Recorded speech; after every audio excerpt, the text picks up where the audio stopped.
Inventory Lab, an introduction to list. By the end of this tutorial, you will understand how to add products to inventory through list, send product feeds to Amazon, create shipments from InventoryLab. This is the dashboard screen. The dashboard will appear every time you log in to InventoryLab. You can also visit it anytime by clicking on Dashboard in the upper left-hand corner of the screen. To begin listing products, you will go to the List tab by clicking on the word List. Clicking on List opens the listing screen. As you can see, the screen prompts you to select a batch you have open or to create a new batch. A batch is all the items you are listing. Think of it like a shopping cart. You put all of your items in it, but can still add more items or take items out until you check out. Checking out in InventoryLab terms means sending the product feeds to Amazon and creating a shipment. For our demonstration, we are going to create a new batch because we haven't listed anything through InventoryLab before. To create a new batch, you will click on the green New Batch button on the left-hand side of the screen. A new screen will open, and here we need to add in some details. First, we want to choose whether this is a merchant-filled only batch, a fulfillment by Amazon batch, or a mix of the two. Click on the drop-down button to choose the correct option. For today, we are going to choose the FBA option, since all of our items we are putting in the batch are going to be sold through fulfillment by Amazon. The batch name can also be changed if you desire. It defaults to the date and time the batch was created. Some users prefer to name the batch based on what is inside or something else meaningful to them and their business. Let's name this batch My First Batch. Once all of the settings are correct, click on Create to begin listing in the new batch. This is the listing screen. Our batch now shows over on the left under Open Batches. At this time, you cannot create new listings through InventoryLab. That process has to be done in Seller Central. Therefore, to begin adding items to the batch, you must find the corresponding existing listing in the Amazon catalog. The Amazon catalog can be searched by product name, ASIN, UPC, or ISBN. The entry can be made by typing it in or scanning with the barcode scanner. Imagine that we have a Kraft macaroni and cheese product to list. Typing the product name into the search field and clicking Search will pull up listings from the Amazon catalog. This is the list of relevant products based on the search for Kraft macaroni. Category, rank, and number of offers are all provided for the items. However, when entering new items, there is sometimes a need to see more information before deciding which Amazon listing to utilize. Clicking the name of a product brings up the Amazon detail page in our browser. After looking at this information, we determine it is a good match for the product we have. By returning to InventoryLab and clicking the Select button, we can begin entering details for the offer. The first field that can be edited is the Reminder field. Here we choose a date and a message to be displayed on that date. For example, the macaroni expires in April, and as a seller, this information is important to know so that the price can be lowered to increase sales when the date gets close and to be able to dispose of inventory so that a buyer does not receive an out-of-date product. Sellers are responsible for their inventory meeting date requirements, not Amazon. We can choose the date of January 1st as our reminder date. In the message field, the expiration date is entered. When January 1st rolls around, the message will display, and action can be taken accordingly in advance of the April expiration date. The next field is tax code. Tax codes are codes that Amazon uses to determine how much to charge to buyers in sales tax for the item being sold in conjunction with the settings in your Seller Central tax settings. To effectively use this field, first you must be registered to collect sales tax in applicable states, and you must have your tax settings completed in Amazon. For detailed information from Amazon on their tax collection services, please visit the Help section of Seller Central. The macaroni is a food item. We need to find the code for the food items and choose the best one. There are a number of different food designations. Macaroni fits best in the Food General category. The quantity field refers to the number of items you are listing. The number 6 in this case means we are listing 6 12-packs of macaroni. Cost per unit would mean the price we paid to our supplier for one 12-pack of macaroni. We paid $5 to our supplier for this item, so we will enter $5 in the field. Sometimes a listing might be for a multi-pack of an item. For example, if the listing we were using was for two 12-packs, we would need to double our cost and enter $10 to reflect the price per unit for each of the two 12-packs being listed as one product. Our next step is inputting information about the purchase date. This section defaults to the last date entered. In this case, we did purchase it on August 9th, so we will leave that field. The supplier is not TRU, which stands for Toys R Us. Again, this defaults to the last item listed because often sellers list multiple items from the same date and supplier back to back. To change the supplier type, we type in the field and the options from our supplier list appear, or we can type a new one in. If you use the supplier regularly, you can add it to the supplier list in the Settings tab. In this case, we bought the macaroni from Price Chopper, a local grocery store, and we will enter that store name.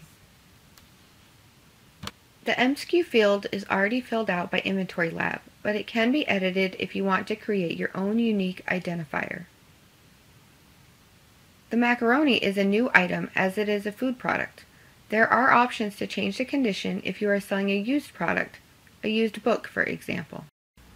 Condition notes are notes that display to the buyer. If you want a generic condition note to appear for all items in a certain condition, that can be set up in settings. An item-specific note such as expiration can be typed directly into this field. The expiration date for the macaroni is April 1st, which is important information for the buyer to have. Subnotes are also notes that the buyer can see when applied to the listing. Subnotes can be set up in the settings menu as well as during the listing process. These are notes that are used often, sort of like a favorites menu for description. A used bookseller might have subnotes that say things like loose spine or dust cover missing. They can be assigned to listings as needed. For the macaroni, we have no subnotes to enter, so we are going to move on to determining a price. The right of the screen has information on current offers on Amazon. The total number of offers are displayed. Originally is the first price it was listed at when it was new to Amazon.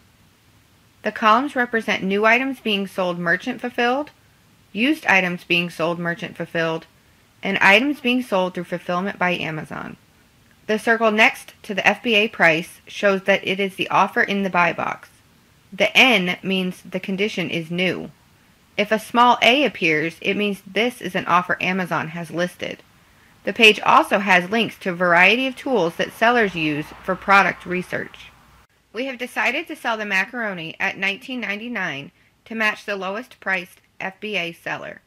Clicking on the price plugs it into the calculator at the bottom to show estimated profit based on the cost per unit entered previously and the Amazon fees. To complete the listing, we push the Submit and Save button.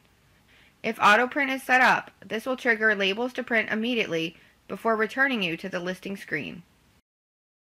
Now we are going to list another item, this time with a UPC. Type the UPC, or scan it, into the search field. If typing, you have to hit search. Scanning it will automatically enter. Now we are listing a 10-pack of earbuds, which is the top listing in the results list. To choose it, we click Select. For this item, we don't have any reminders to set, but we do need to change the tax code, since this is reflecting the food code from our last item listed. By typing in A_GEN, we pull up the generic tax code for taxable products and select it. Looking at the quantity field, we see the default, which is 1, and that is correct in our case. The cost per unit, however, is incorrect. Our supplier charged us $8 for these earbuds, so we must edit that field. Our supplier was Tuesday Morning for this item, not Price Chopper, so we will edit that field. Typing in part of the supplier name brings up options from our supplier list, and we click to select. If we forget to edit a field, no worries, as they can be filled out in any order. We purchased these on the 11th, not the 9th, so let's change that field to reflect the correct date. Now over to the offers, we see a merchant filled listing for $19.99, but know that often we can list at a higher price through FBA. We manually type in the price by going down to the list price field and type in $25. Notice that the net profit updates when the list price is changed. Then we click Submit and Save. A screen has appeared requesting package dimensions. This means that Amazon needs dimensions for the product in order to complete the listing process. This would be required if you are listing directly through Amazon, as well as when you are listing through InventoryLab.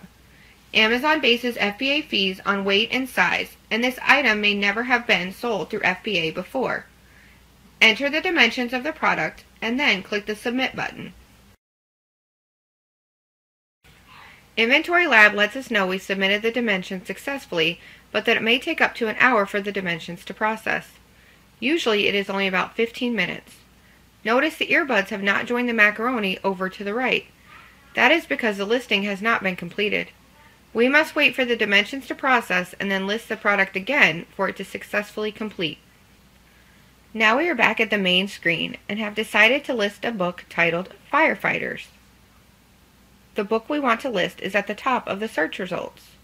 We choose it by clicking Select. Now we see the existing MSKU screen. This item is a replenishable item that we have listed and sold before. This screen shows us the original MSKU, the condition, and that we have none currently in stock, but that our last price was $59.99. Choosing the blue Use New MSKU button would give a new MSKU to the item instead of reusing the one previously tied to that product listing. To keep all the data about this product under one MSKU, we will choose the green Use button to list under the existing MSKU. The date defaulted to the current date, so we will edit it to reflect the actual date of purchase. The buy cost field is filled out based on the price we last paid for this item. This time the store was having a sale, so $13.49 is the price per unit for the quantity from today, and we will edit the field to reflect this change. This updates our profit on the right side in the Offers screen. Notice the letters next to the FBA offers. These indicate the condition of the item. Many books are sold in a variety of used conditions: acceptable, good, like new, and new. Taking a look at the offer screen, the price will remain the same at $59.99, as we've decided to price higher than the books in lesser conditions, but not as high as the top FBA seller. To save the listing, we click the Submit and Save button. Now we have finished our listing for the day and want to send the information to Amazon so that we can complete a shipment. Notice the items we listed are showing on the right. We added a large stroller to our batch, but decided not to wait on the earbuds and will send them in the next batch. To begin the next stage of the process, we click on the blue Send Products button. This page gives us a final chance to review our products before sending the feeds to Amazon. Here the items can be removed completely or quantity edited. When everything is confirmed to be correct, we click the blue Submit button. This pop-up allows us to make a few choices about what we send to Amazon. Sending the product listing feed sends the listing information to Amazon and creates a valid offer, which will become active when product arrives. We can also choose to create a shipment of these items to Amazon. In most cases, you will want to make sure both boxes are checked. For Scan and Ship users, only the top button would be checked, and the Create Shipment box would need to be unchecked. This will send the listing feed and allow you to create the shipment in Scan and Ship. We click OK to move to the next step. Now that we have approved sending the product feeds and creating shipments, the FBA shipping page appears in InventoryLab. Here we can see the items we listed before and which fulfillment centers they have been assigned to by Amazon. Choose the shipment to work on by clicking on it. Clicking on the top one, I can see that it contains 2 boxes of macaroni going to fulfillment center PHX6. For this shipment, I have 2 options. I already have a shipment working in Seller Central going to PHX6. To add these items to that shipment, I can click Add to Working Shipment and then choose the shipping ID that appears. If I didn't have a working shipment, then only the blue Create Selected Shipment button would be clickable. You can still choose to create a new shipment instead of adding the items to one already working. To create a new shipment for these items, we will click the blue Create Selected Shipment button. InventoryLab will give us a pop-up to confirm, and to proceed, we click OK. We continue clicking on each of the next 3 shipments one by one, and choosing to add the items to an existing shipment or create a selected shipment. Once all shipments have been cleared from the screen, the inventory listing process is completed. Congratulations! You have completed the tutorial. You are now ready to utilize List to add products to your inventory, send product feeds, and create shipments.